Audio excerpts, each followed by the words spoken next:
So kung tunog lata na ang pre-trial brief, what more can we expect during the trial proper? No. Tama nga po yung nakalagay no na it's just mere denials at ang basis for the summoning of witnesses or even presenting documentary evidence is a general to rebut the allegations in the articles of impeachment. Wala pong pagdedetalye kung bakit po ini-introduce yung evidence na to, kung bakit ini-introduce yung witness na to. Kung ako po, possibly judge or even law school professor, no, i-check ko yan, no, i-correct ko yung ganong klaseng format. So sa atin, this is clearly hindi na naman pagseseryoso sa proseso. Kasi kung sineseryoso yung proseso, dapat binibigay na yung mga sagot na matagal lang hinihingi ng taong bayan. Which is, sino nga ba si Mary Grace Piatos? How do you provide evidence to controvert or contradict yung certification ng PSA na sa records nila, walang Mary Grace Piatos? Thank you, Sir Ryan. Bismillahirrahmanirrahim. Assalamualaikum warahmatullahi ta'ala wa barakatuh. First of all, we would like, on behalf of my co-spokes here, we would like to thank our media friends for joining us today in this press conference. Just to give you a fresh update on what transpired in the pre-conference update, first of all, we'd like to say that we are glad by the orderly and smooth conduct of today's pre-trial conference, which demonstrates that the impeachment process is proceeding in accordance with the rules and on the proper constitutional track.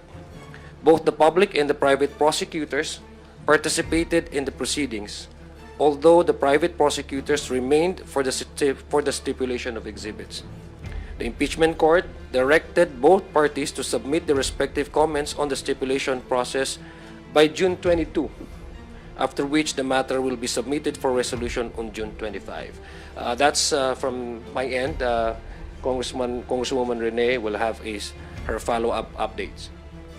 Okay, maraming salamat po muli sa lahat ng mga narito para subaybayan ang mga proseso ng pananagutan, lalo na dito sa impeachment trial kay VP Sara Duterte. Now, we are gladdened that meron nga pong update sa pre-trial, and ongoing po siya habang nagmamark continuously ng evidence ngayon ang private prosecutors with the defense team. We note, however, that Vice President Sara Duterte was not personally present during the pre-trial conference, despite earlier statements that she expressed readiness and willingness to face the charges at the proper court. And in her many submissions, she said that it would be at the impeachment court, which is supposedly starting the process today, for the pre-trial conference. Instead, she was represented by legal counsel who appeared and acted on her behalf before the impeachment court. Nevertheless, the prosecution remains ready, focused on the process, and will continue to comply fully with all the directives of the impeachment court as the case moves forward. So nakita po natin na itong proseso na to nagsimula, tutuloy-tuloy po natin to hanggang matapos, na ayon sa due process principles, sa rules ng Senate, and even the Constitution.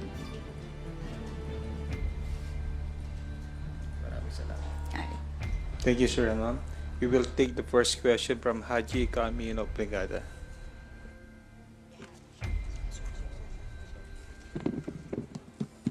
Hello po, good afternoon po, Kongs.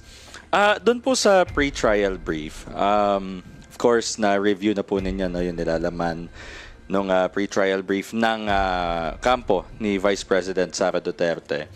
Now, ang question po is, nakita po ninyo na yun nga po, yung sa witnesses, na parang ang gusto lang ay sirain yung credibility ng mga witnesses na ipipresent ng prosecution.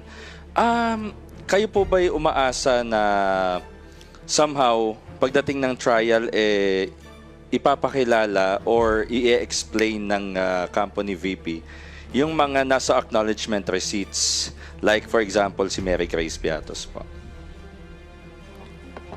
Well, una, babalikan nga natin yung kanilang pre-trial brief, no? Kaya sinasabi natin it's less in substance, it's voluminous, medyo makapal, pero kung titingnan mo, wala talaga siyang substantive na controverting evidence. It's purely general denial, and basically ang nakasasaad doon sa kanilang pre-trial brief ay pagko-question mismo nung proseso, which basically it's what the narrative of the defense from the very start, no? Wala silang naipresenta na substantive controversing evidence na explaining kung bakit itong allegation na to ay dito na kumbaga hindi siya tama, apart from denying it, but explaining. Una, ang tanong ng gusto ng malaman ng taong bayan, saan napunta yung pera pagdating sa pag-utilize ng confidential funds? Ano yung explanation doon sa mga hindi may paliwanag na pera at property sa kanyang salin, na hindi tugma doon sa kanyang income, at the same time, hindi nagre-reflect sa kanyang salin? Ano nga kanilang may paliwanag doon sa mga sinasabing nakatanggap ng mga pera or na sa mga bribery, no, doon sa mga aligasyon na itong mga officials na to nung siya ay nakaupong secretary ng Department of Education ay nakatanggap ng mga pera. So these are the questions that I think not only the court deserves to know an explanation, but even the general public. So wala doon eh, hindi doon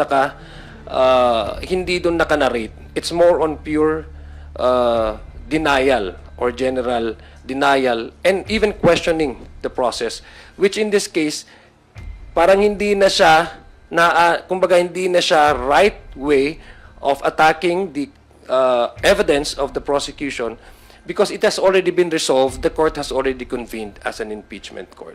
I mean, the Senate has already convened as an impeachment court. Maganda sana kung meron silang maipapresenta na mga witnesses na magpapatunay, kumbaga, na sila si Cocoy Villamin, sila si Mary Grace Piatos. Pero yun nga gusto nating malaman, kung meron silang pwedeng mai-produce na mga witnesses na sasabihin sila mismo yung pumirma doon. Pero remember, kung babalikan po natin yung naging investigation ng Good Government nung nakaraang kongreso, halimbawa si Cocoy Villamin ay pumirma ng 2 acknowledgement receipts sa magkaibang lugar, pareho yung kanilang pangalan, pero hindi tugma yung kanilang pirma.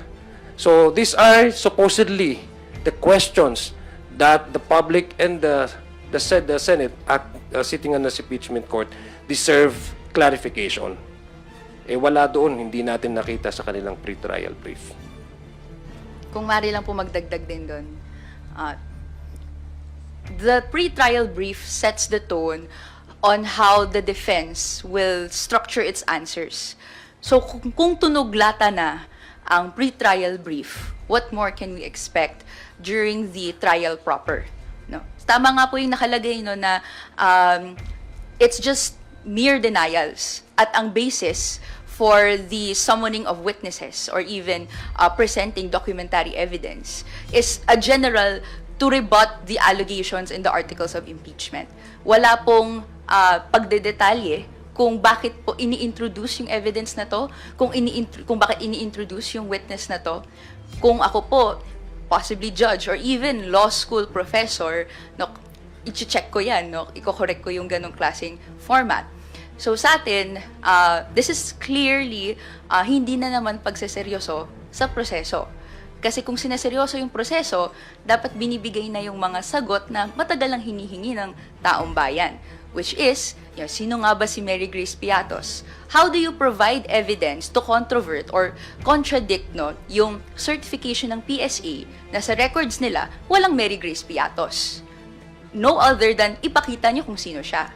Kung wala pong ganon na makita tayo sa pre-trial brief, no, baka hindi natin makita ito sa mismong trial proper. So, nonetheless, no, both parties reserve the right to submit further evidence as necessary.